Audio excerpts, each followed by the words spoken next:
सभी साथी, सीनियर साथी और उससे दुगनी संख्या में पीछे हमारे नौजवान साथी, भाई बहनें सब यहाँ मौजूद हैं, जिनमें डिप्टी सीएम से लेकर स्पीकर से लेकर मंत्री तक, एमएलएज तक, एमएलसी तक सब मौजूद हैं यहाँ। जम्मू कश्मीर के भी एक दो साथी मौजूद हैं, बाकी तो मैं कश्मीर कल जा ही रहा हूँ, उनसे वहाँ मीटिंग होगी। और इसी संख्या को मैच करते हुए आप मीडिया भी इसी संख्या में आए हैं। आप सबका बहुत बहुत धन्यवाद। और पिछले दिनों में जब से हमने नई पार्टी की चर्चा की और जम्मू कश्मीर में आए, तो चाहे वो स्टेट का मीडिया हो या नेशनल मीडिया हो, उनका सबका मैं आभार प्रकट करता हूं कि आप सब ने उसको बहुत अच्छी पब्लिसिटी दी। और मुझे पूरा विश्वास है कि इलेक्शन तक ये जितनी जितनी गतिविधियां हमारी बढ़ती जाएंगी, उतना ही आपका सहयोग भी बढ़ता जाएगा। बड़ी बेताबी से हमारे साथी जम्मू कश्मीर के और मीडिया के और पूरी कंट्री के जो हमारे शुभचिंतक है या सहयोगी हैं, वो सबसे पहला यही क्वेश्चन करते हैं कि पार्टी का नाम क्या हो, उसका झंडा कैसा हो। पार्टी का नाम रखना बड़ा मुश्किल है। बहुत सारी रिकॉग्नाइज्ड पार्टियां नेशनल और रीजनल हैं, और विशेष रूप से जम्मू कश्मीर में पार्टी का नाम रखना और भी मुश्किल होता है। यहाँ डाइवर्सिटी है हमारी स्टेट में, सौभाग्य की बात है। बड़े दो रीजन हैं और फिर उनके अंदर सब रीजन्स हैं, जिन सब रीजन्स में अलग अलग भाषाएं हैं, हमारे कल्चर की अलग अलग रिवायतें हैं। तो सबकी समझ में आए, जम्मू के लोगों की, कश्मीर के लोगों की, और जो गांव देहात में रहते हैं, मजदूर हैं, व्यापारी हैं, पढ़े लिखे लोग हैं, या हल चलाने वाले हमारे किसान हैं, शहरों में गांधी इधर आरएसपुरा से लेकर और कश्मीर से लेकर और दूर दराज इलाकों, उनकी जबान पे भी आना चाहिए। मेरे ख्याल में मेरे पूरे साथियों ने, दोस्तों ने पूरे हिंदुस्तान से तकरीबन 1,500 के करीब नाम भेजे। कुछ पूरे उर्दू हैं, कुछ पूरे संस्कृत में है, लेकिन मैं तलाश कर रहा था, जैसे पंडित जवाहरलाल नेहरू ने कहा था कि हिंदी और उर्दू का मिक्स जो होता है वो हिंदुस्तानी होता है। और हिंदुस्तानी वो भाषा है जो हम घर में सब धर्मों के लोग, सब जबानों के लोग बोलते हैं, विशेष रूप से सेंट्रल इंडिया और नॉर्दर्न इंडिया में, दक्षिण को छोड़कर। तो वो नाम तलाश करने की कोशिश थी, प्रयास थी, और उसके बाद हम इस नतीजे पे आए कि लोकतंत्र भी बीच में हो, उस नाम के शांति भी उसके अंदर हो, और स्वतंत्र भी हो, स्वतंत्र विचारधारा से हो, सोच से हो, और अपनी सोच।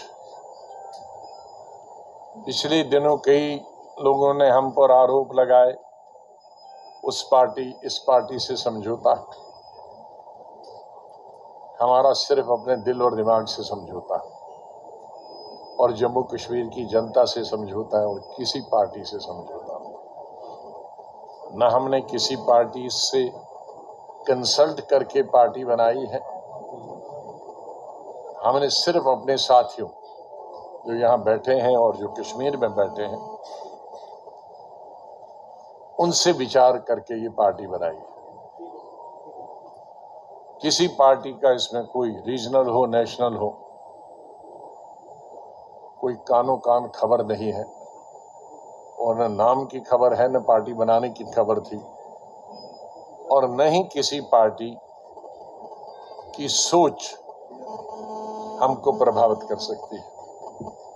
हमारी अपनी सोच, अपना दृष्टिकोण अलग है, अपनी विचारधारा, वही विचारधारा जो गांधी जी की विचारधारा उन्होंने हमें दी, जिस विचारधारा से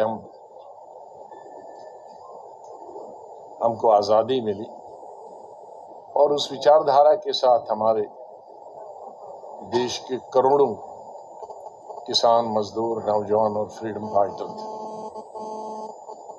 वही विचारधारा हमारी चलेगी। इसमें कोई भेदभाव की कोई गुंजाइश नहीं होगी। हमारी नीतियां जातिवाद और धर्म से प्रेरित नहीं होगी, उनका कोई असर नहीं होगा। हम सबका धर्म और जाति हमारे दिल के अंदर है।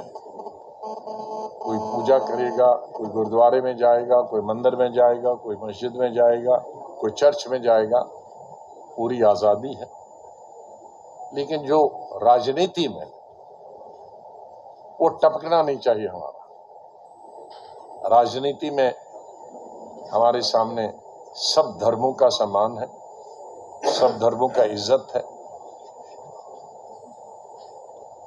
और सब पार्टीज की भी इज्जत है। इसके साथ साथ ही मैं ये भी कहना चाहूंगा कि मैं अपने साथियों से, मैंने कल निवेदन की, मैंने सब लोगों से मीटिंगें की पूरा दिन, इसलिए आपसे मिला नहीं। सीनियर और हमारे नौजवान साथी हैं। मैं पिछले 2-1 हफ्ते से देख रहा, बहुत तू मैं हो रहा। मैंने शुरू में कहा था कि मैंने कभी किसी लीडर और किसी पॉलिटिकल पार्टी के बारे में नहीं, पार्लियामेंट के अंदर हो, विधानसभा के अंदर हो या जनसभाएं हो, कभी बात नहीं की। हाँ, पॉलिसीज की बात करते हैं, हमें अपनी पॉलिसी की बात करनी, अपनी नीति की बात करनी। वो हमारी मुखालिफ जो है साथी पार्टियां, वो हमारे दुश्मन नहीं। हमको एक फर्क ड्रॉ करना पड़ेगा कि दुश्मन और पॉलिटिकल पार्टी, ये दुश्मनी और पॉलिटिकल पार्टीज दो मुख्तलिफ चीजें हैं। पॉलिटिकल पार्टीज हमारे पॉलिटिकल कंपिटिटर्स, चाहे लेजिस्लेशन में हूं, पार्लियामेंट में हूं, या चाहे वो जिला परिषद में हो, पंचायत समिति में हो, सरपंच में हो, उप सरपंच में हो, वो हमारी कंपटीशन है। जैसे स्टूडेंट आपस में फर्स्ट क्लास फर्स्ट के लिए compete करते हैं, लाखों लोग उसमें पार्टिसिपेट करते हैं। कोई सेकंड डिवीजन के लिए करते हैं, जो नहीं compete करते हैं वो थर्ड डिवीजन में आ जाते हैं, कोई फेल हो जाते हैं। लेकिन वो दुश्मन नहीं है, एक क्लास में रहते हैं। तो इसी तरह से जितने भी पॉलिटिकल पार्टीज हैं, उनकी विचारधारा कुछ हो, उनका स्लोगन कुछ हो, वो जनता पर है कि वो उनकी लीडरशिप मानती हैं या उसकी विचारधारा कबूल करती हैं, या उनकी सोच को कबूल करते हैं, या उनके मैनिफेस्टो को एक्सेप्ट करती हैं या ना करती हैं। हमें अपनी बात कहनी, हमें किसी लीडर के खिलाफ कोई शब्द नहीं बोलना। उनको देने दो, हमें लोगों के को देने के लिए बहुत कुछ, जिनको लोगों के देने के लिए कुछ नहीं होगा वो गालियां देंगे। हमारे पास गालियां नहीं, हमारे इतना, अब चूंकि एक रीजनल पार्टी है, ये मैं कह सकता हूं और हमारे साथियों को मालूम, हमारा वक्त जो था वो डेवलपमेंट का था, विकास का था, ट्रिपल शिफ्ट का था, डबल शिफ्ट का था, ईमानदारी का था। कानून हमने बनाया कि जिसकी संपत्ति अपनी इनकम से ज़्यादा होगी वो संपत्ति सरकार की होगी। कई लोगों की संपत्ति हमने जब्त की, प्रोसेस में बहुत सारे थे, उसके बाद उसको परस्यू नहीं किया। और मेरे ख्याल में रिकॉर्ड है मेरे वक्त में पूरे हिंदुस्तान में 6 दिन हफ्ते में असेंबली चली, जो कि हिंदुस्तान का पहला रिकॉर्ड है। कोई असेंबली पार्लियामेंट 6 दिन नहीं चलती, तो असेंबली में भी 12-12 बजे तक भी चलती। तो कोई भी आप चीज ले लो, उसमें हमें कई महीने लगेंगे वो कहने के लिए। मुझे याद है कि जब मैंने अपनी कारकर्दगी पर विधानसभा में बात की थी, तो शायद वो हिंदुस्तान का और दुनिया का पहला रिकॉर्ड होगा। मैं जब अपनी परफॉर्मेंस के ऊपर विधानसभा में किया, जिसमें 100% प्रेजेंस थी, विधानसभा में 4 घंटे मैंने भाषण किया और 2 मिनट की गैप के बाद काउंसिल में 3.25 घंटे के बाद, तो 2 मिनट के गैप के अंदर 7.25 घंटे, ये मेरे ख्याल में हिंदुस्तान का और दुनिया का रिकॉर्ड होगा। असेंबली से आप ले सकते हैं, काउंसिल से ले सकते हैं, तो कुछ परफॉर्मेंस ही किया होगा, तभी तो सुनते थे लोग। तो इसलिए मेरे साथियों के पास वो तमाम कहने के लिए हैं, उन तमाम को हम रिपीट करेंगे। अगर लोगों ने हम पर विश्वास किया, हम पर भरोसा किया, हमारे काम पर भरोसा किया, तो हमें गाली देने की क्या जरूरत है।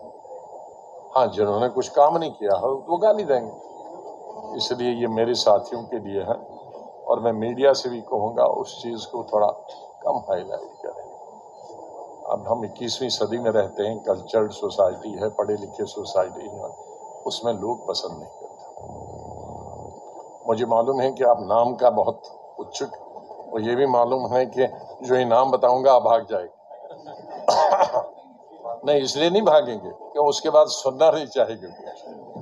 तो इसलिए मैं जो अपनी बात पहले सुना लूं और उसके बाद आखिर में वो बता दूं।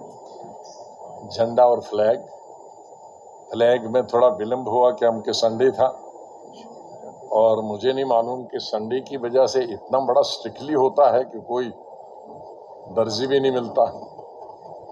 क्योंकि कुछ सोचा तो मैंने दिल्ली में अपने साथियों के साथ था, लेकिन मुझे शेयर अपने यहाँ के स्टेट के साथियों के साथ भी वो शेयर करना था, और उसमें कुछ चेंजेस लाई, तो जो मैं दिल्ली से बना के लाया था वो बेकार हो गया, इसलिए।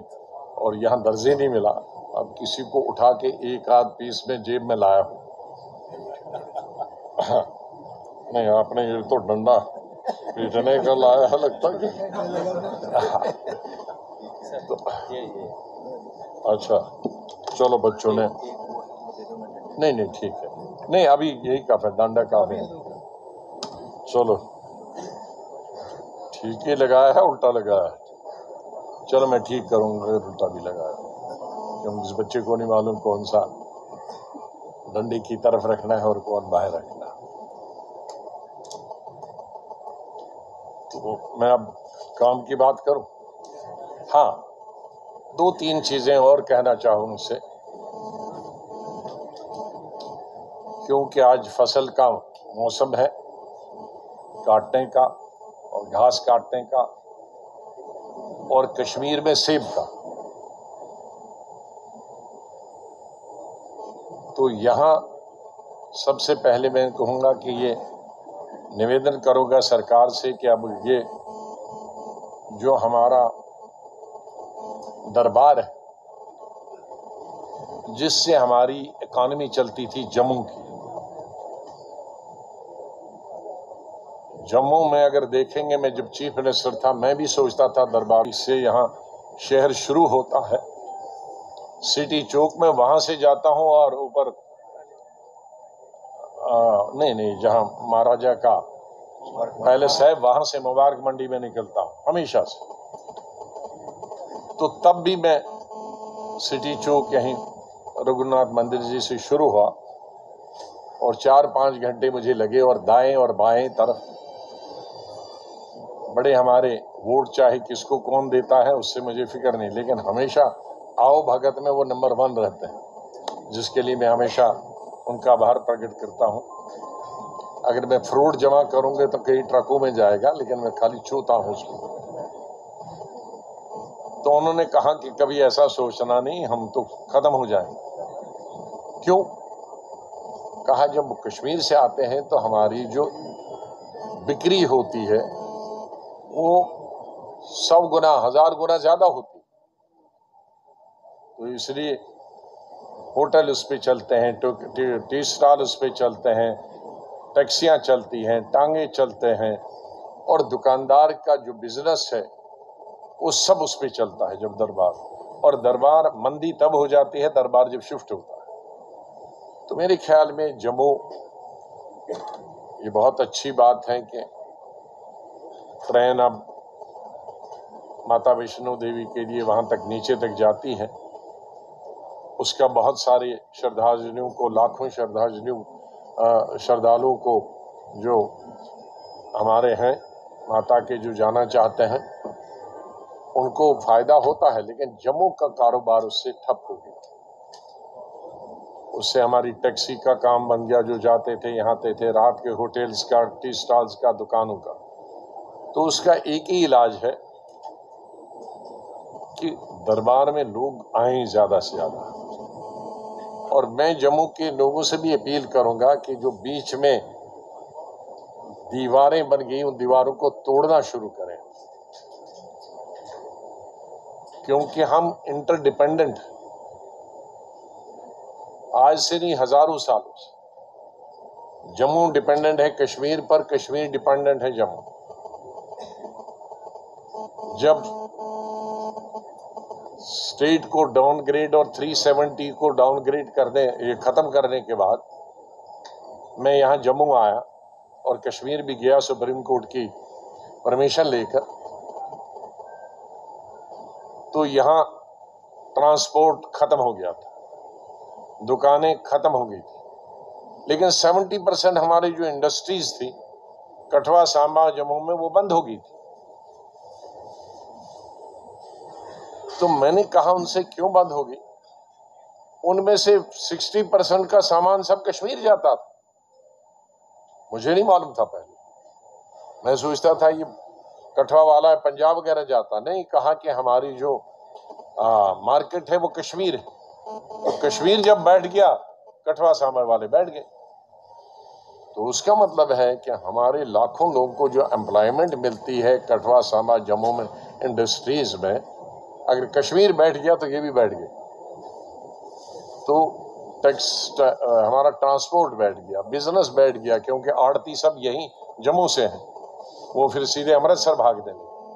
तो मैं निवेदन करूंगा दोनों रीजन की कि ये जो दूरियां हैं उनको खत्म कर दे, ये आर्टिफिशियल दीवारें जो है इनको तोड़ें और एक दूसरे का स्वागत करें, और ताकि कश्मीर को भी फायदा हो। जम्मू कश्मीर की इस वक्त सबसे बड़ी प्रॉब्लम आ रही है वो है फ्रूट गोर्स। कश्मीर में भी 3 चीजों का बहुत नुकसान हुआ पिछले 3-4 सालों से। एक तो टूरिज्म इंडस्ट्री का, दूसरा हॉर्टिकल्चर का, तीसरा हैंडीक्राफ्ट्स का। अब हॉर्टिकल्चर, टूरिज्म अच्छा है कि इस साल अच्छा हुआ समर में, चलो फायदा हुआ। हॉर्टिकल्चर भी इस दफा बम्पर क्रॉप, लेकिन बम्पर क्रॉप का फायदा तब होगा कि ये दिल्ली की मंडियों तक पहुंच जाए।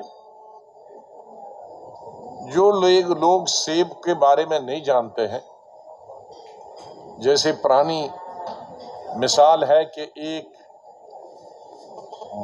मछली पूरे तालाब को गंदा करती है अगर वो खराब हुई, इसी तरह एक पेटी में, एक बक्से में एक सेब अगर दागी हो, वो दागी कैसे होता है? गिर गया और भरते भरते उसमें गलती से वो एक पेटी में चला गया, तो 1 हफ्ते में सारा भूसा उसका बन जाएगा, पूरी पेटी का। तो इसलिए हर पेटी में कोई न कोई एक सेब तो गलत जाता है, जो गिर गया होगा और भर दिया बहुत अच्छा है, लाल पीला है, लोगों ने समझ गया इसके तो पैसे आएंगे, चाहे दाग लिखा है लोगों। तो इसलिए अगर सेब की ट्रक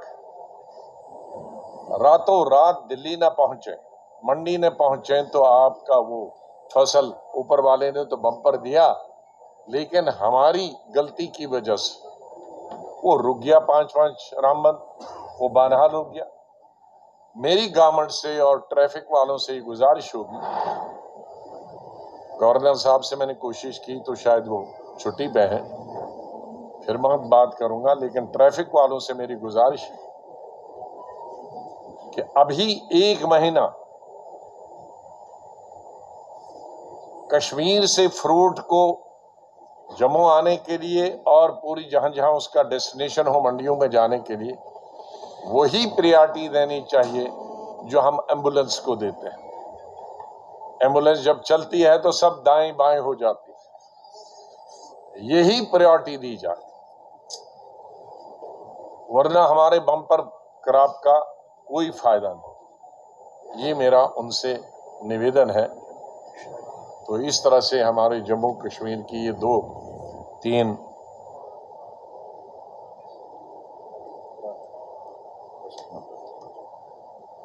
4 निवेदन है।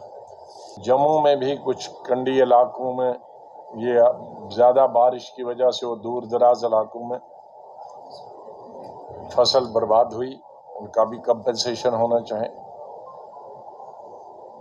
और नवरात्रि आज से शुरू हुई, मैंने इसका उल्लेख पहले ही कहा है, आज नहीं कहा लेकिन हफ्ता भर पहले, कि मैं पहले 23 तारीख को ये अनाउंस करना चाहता था, फिर देखा कि श्राद्ध है, तो हमने सोचा कि नवरात्रि के पहले शुभ अवसर पर हम भी एक नई शुरुआत करें।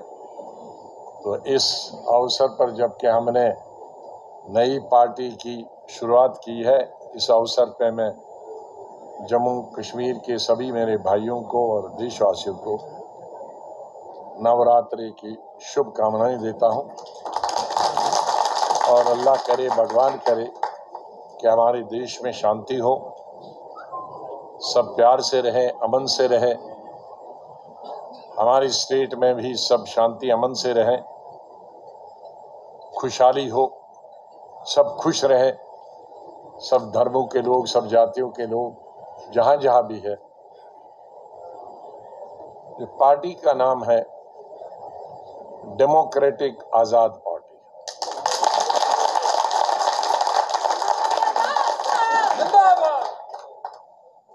आजाद का ये मत समझिए गुलाम नबी आजाद,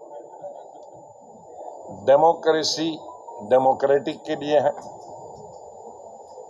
कि पूरी स्वतंत्र होगी, जिसका मैंने उल्लेख पहले किया कि अपनी सोच होगी, किसी भी पार्टी से, किसी भी लीडर से, किसी भी ग्रुप से प्रभावित नहीं होगी, अपनी सोच होगी और आजाद रहेगी। आजाद मीन स्वतंत्र, इंडिपेंडेंट। और पार्टी डेमोक्रेटिक रहेगी, नीचे से इलेक्शन सब रहेंगे, ऑटोक्रेटिक नहीं रहेगी, एक हाथ में पावर नहीं रहेगी। जो हमारा कॉन्स्टिट्यूशन होगा उसमें प्रावधान होगा टोटल डेमोक्रेसी के आधार पर, और पार्टी की जो सोच होगी वो स्वतंत्र होगी, आजाद होगी। हमारी पार्टी का जो फ्लैग है,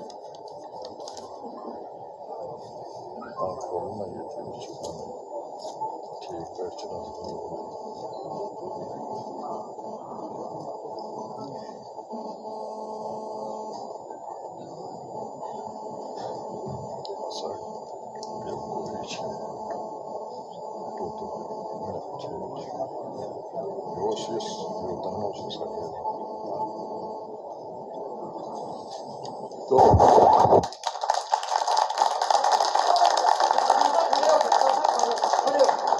फिर ये सब खड़े होंगे तो ना ना ना फिर सब खड़े होंगे तो पिछड़े वालों को कुछ। भारत माता की जय, भारत माता की जय, भारत माता की बंद रखो, क्यों मत रखो भाई, क्यों देते हो?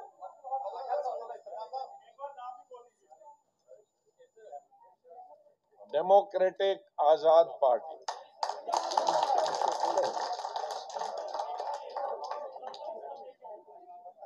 नहीं भाई, वो एक पर ही फोकस होगा। हो गया। अब मैं डिफाइन करूंगा तीनों कलर को।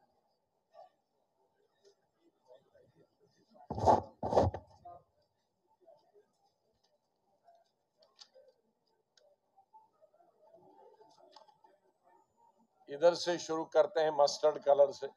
अभी तो फरवरी में भर के आएंगे, दिसंबर में ये जम्मू के और कश्मीर के खेतों में।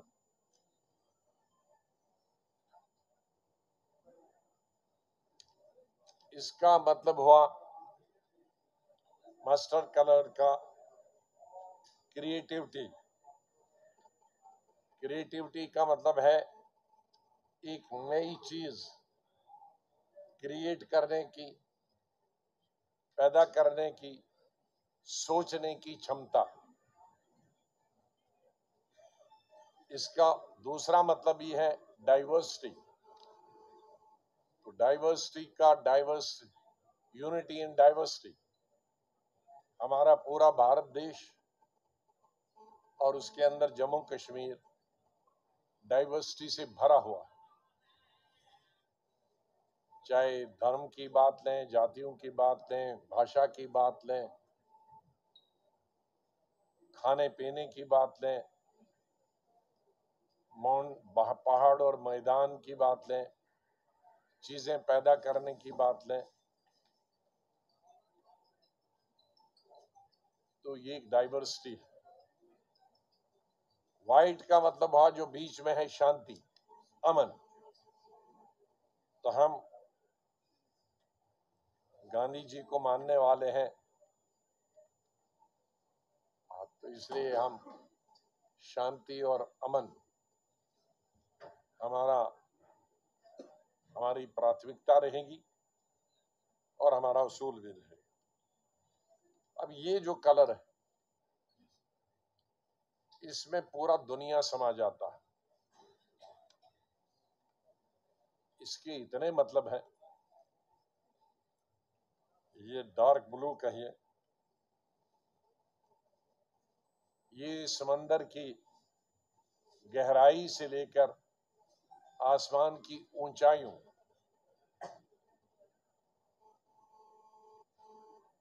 तक इसकी लिमिट।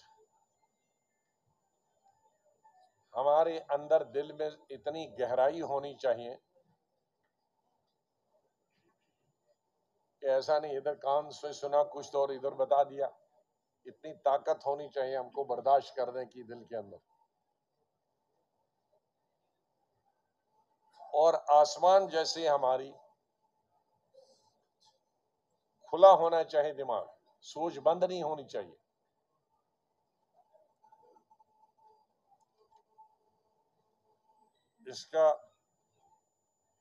इसके साथ साथ जो दूसरे मतलब है, ओपन स्पेस, खुला जगह, फिर फ्रीडम, आजादी, सोचने की, बोलने की आजादी, इंट्यूशन, अंतर्ज्ञान,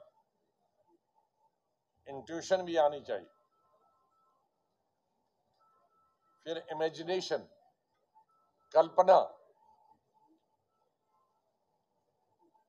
फिर इंस्पिरेशन होनी चाहिए। इंस्पिरेशन होनी चाहिए, प्रेरणा। हमारे जो आइंदा आने वाले मेरी पार्टी में जो लोग होंगे वो इंस्पिरेशन बनने चाहिए, क्लीन होने चाहिए, साफ सुथरे होने चाहिए, राजनीति में सेवा की भावना से आने चाहिए, पैसे बनाने की भावना से नहीं आनी, ताकि उनको देखकर हमारे आने वाले जो बच्चे या बच्चियां हैं शहर में देहात, वो इनको इंस्पायर कर सकते हैं, उनसे प्रेरणा मिल सकती। गांधी जी को आज कितने साल हो गए, पौना दशक हमसे जुदा हुए।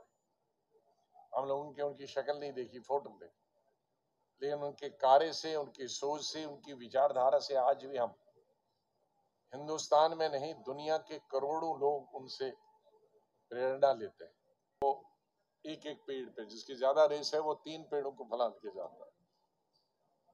तो इसमें सिंसियरिटी को ज्यादा प्राथमिकता देंगे, समझदारी को प्राथमिकता देंगे, विजडम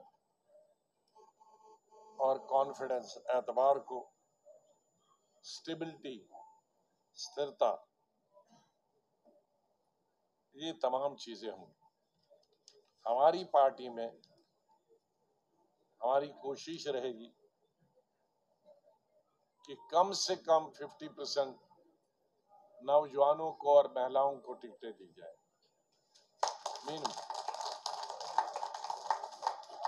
ताकि आने वाली नस्लों के लिए यहां कोई एज बार हम नहीं रखेंगे।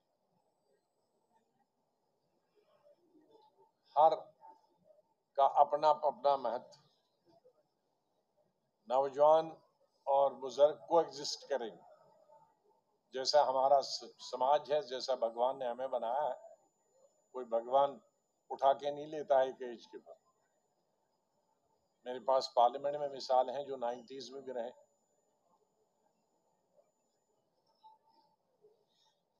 पॉलिटिशियन रहे। तो इसलिए जब तक मेंटली, फिजिकली, लेकिन उसका यही मतलब नहीं कि हम नए को नहीं लाएं। नए भी 50% आने चाहिए और वो सीखें, ट्रेनिंग करें।